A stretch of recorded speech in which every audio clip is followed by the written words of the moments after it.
croeso i'n broadcast, a gawn ni weld gen i treat mawr i chi. O blaena dda, wel, oherwydd gen ni... Wel, na i jyst gadael special guest eithaf chi. Gareth, o na, jyst Gareth. Helo, a fi di Gareth. Mae Blaena Ffestiniog yn briliant achos o, wel, lot o chris yma. I ddechrau fo, llechi.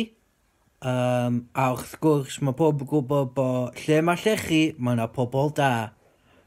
So'r pobl yn ail, so mae yna'n dau peth.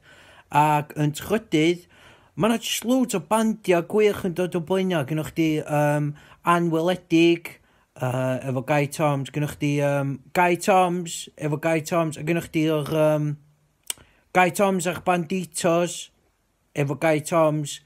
So, yeah, number 1, llechi. Number 2, pobl. Number 3,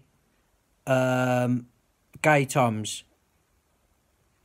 Diolch, ta-ra!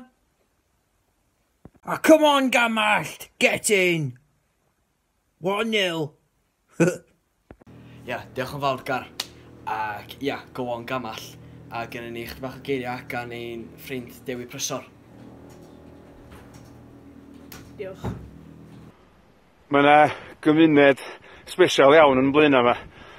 Un sydd wedi cael ei siapio yn llythrenol gan y chwareli, gan yr hanes, yr holl hanes ma'n sydd ar stipan drws. A dwi'n licio'r ffaith bod fi'n gallu bod ar y stryd 1 funud, ac o fewn 2 funud dwi fyny'n ganol yr hanes yna i gyd. De.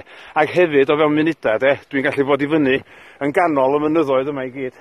Mylwy mawr o fanna, er enghraifft. A pan dwi ar ben y mylwy mawr, dwi'n cael heddwch, a mae'r gorwel yn grwn. A dwi'n gweld y mro yn troi yn wlad, a ngwlad yn troi yn fyd. A dwi'n gweld fy lle fi'n hun yn y byd hwnnw hefyd. Sa'n byd i gyro fo. Diolch Dewi. Hefyd, yn Blaena, mae'n lle enw Subway. A mae'n dyn special yna. Enw'r dyn yna ydi Steve Subway. Mae o'n ei Subway bob tro, a mae'n rili da yn job. Diolch yn gwylio.